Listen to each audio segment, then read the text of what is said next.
Hi friends, welcome back to Canada Tried and Tested. In my last video, I had mentioned that I am planning to buy a house. So in today's video, I will be sharing with you how the progress so far has been, which location I am planning to buy a house, as well as I am trying to do something different. That is not to have any agent represent me as a buyer. I feel that this gives me more negotiating power, as well as I might end up saving significant amount. I will share those details as the video proceeds, so do watch this video till the end. And if you're a new subscriber, please go ahead and press the like button and do subscribe. I bring information related to Canada and my first hand experience as a new immigrant.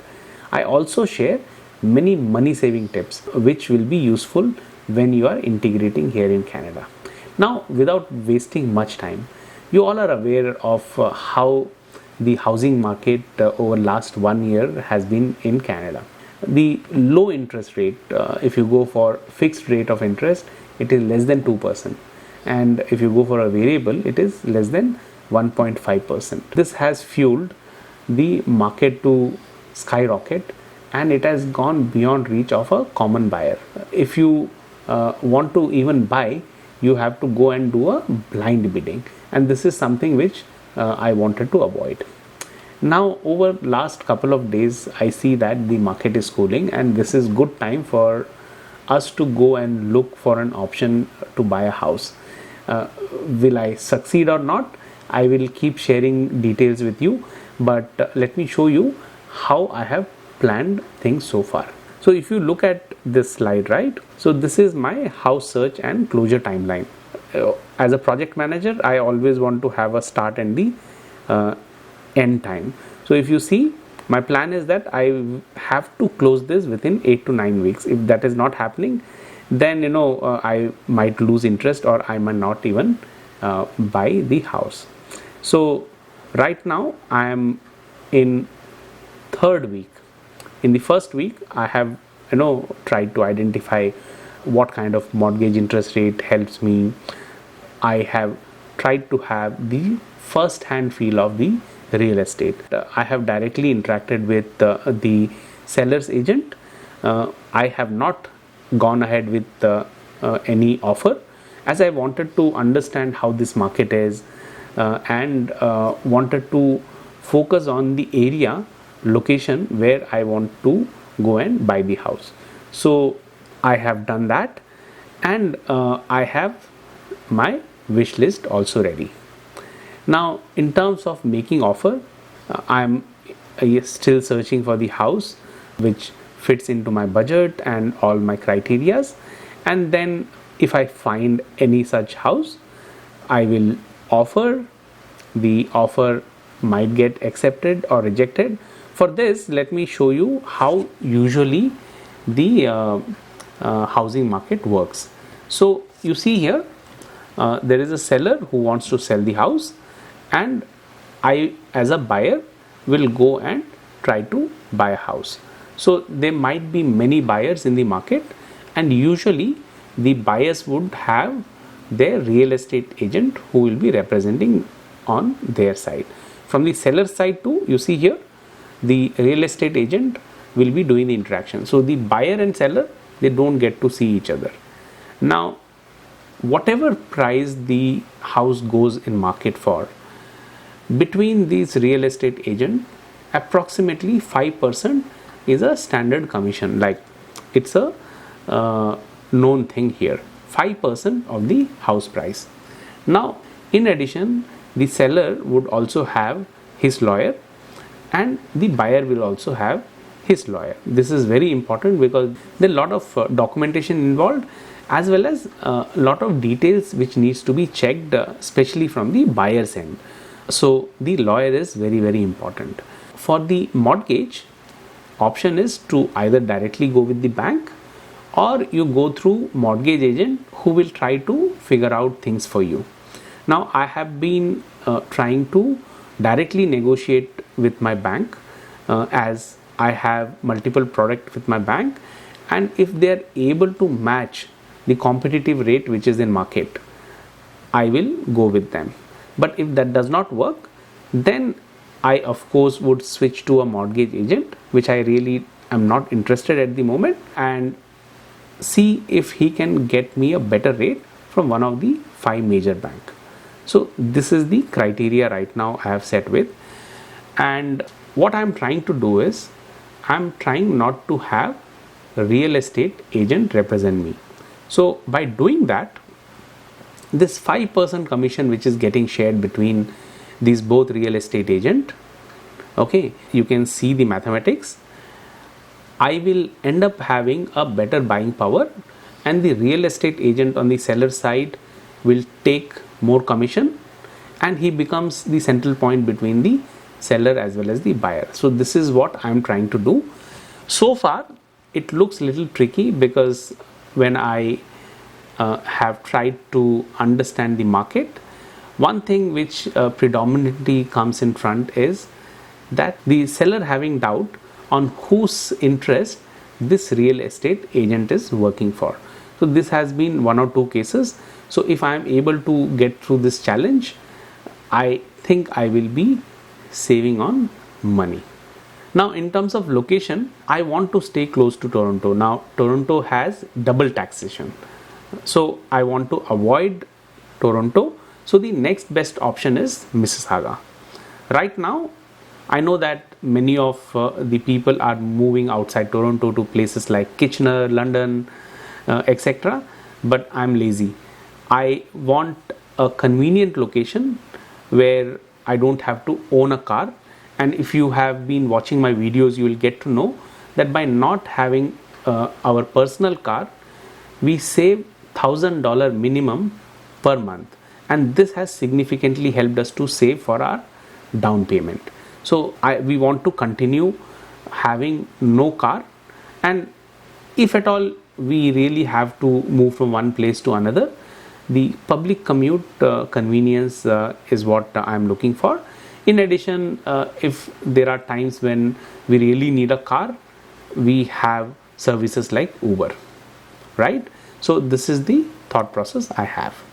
Now in terms of house search, I have been using few websites which are really handy, and if you are also planning to buy a house, this will be super useful.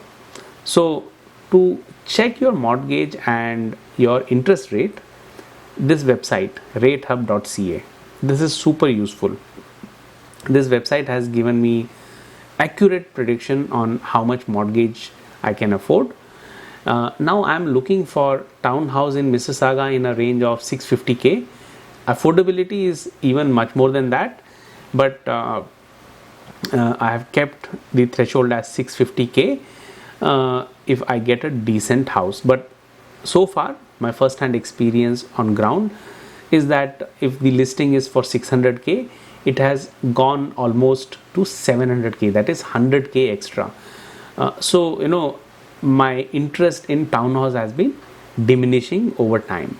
So the next focus is condo, and for condo I'm looking for this place around Square One area, Mississauga Square One area, in a range of 550k.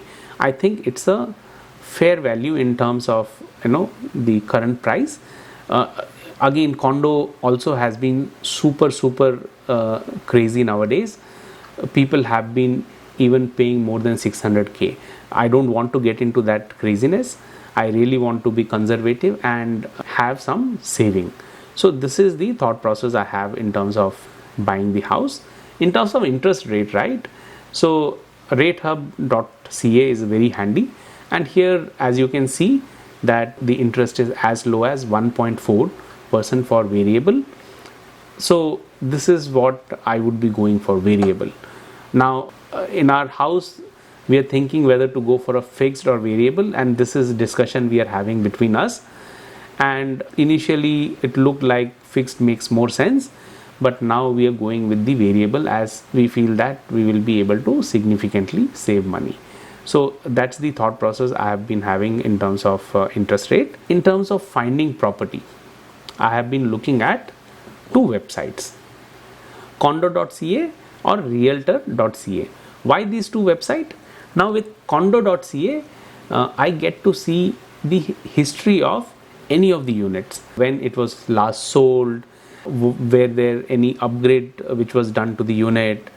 And frankly speaking, I have been having surprises where people have bought units in last 5-6 months, and again they have put that in market. And one particular unit in last 4 months, the person who sold has sold for extra 60,000, with everything minus, he still pockets 55,000 in 4 to 5 months time. So that has been the craziness in the market, which I want to avoid. And the realtor.ca, I'm looking at this website because this actually shows who the representative is from the seller side.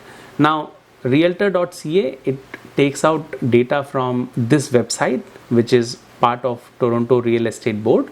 So these are the two websites I have been looking at. Now so far, in terms of my eligibility, I have calculated how much I am eligible, what I will end up paying as a principal and interest, looking at ratehub.ca. After which I looked at these two websites and I checked few listings, and I did few physical visit to check how things are on ground. Now with all this input, I have zeroed in on this Mississauga Square 1 location, and I have been looking for the unit where I can go and put the offer. Now once I put the offer, there are two options: either the offer gets rejected or it gets accepted. And usually once the offer is put, within 24 hours time, I will get to know whether the offer is rejected or accepted. Once it is accepted, then my lawyer would come into picture, as he would be checking in the status certificate initially. In some cases, you don't have option to even check the status certificate. Status certificate is, it has all the history of the building in terms of how much cash reserve they have, if there are any issue with relation to legal, and many other things, like entire history of the building, which has to be got checked. In some cases, people are even waiving this nowadays. So this is something which I really want to check. And of course, after which the mortgage loan approval, actual loan approval, is what I will be initiating with the bank. As I said, if not bank, then I will go with the mortgage agent. Right now I'm looking for the bank. And once this goes in parallel, the mortgage documentation, title insurance, land transfer tax, all this will be taken care by the lawyer. And towards the end, everything goes well, the house closure happens and I will get the house. So this is how things work here. So let me come back to this timeline. So as I said, I am in 3rd week. So right now I have to make offer. If it gets accepted, then start with the document process. I also have to give notice to my current apartment, which is 60 days.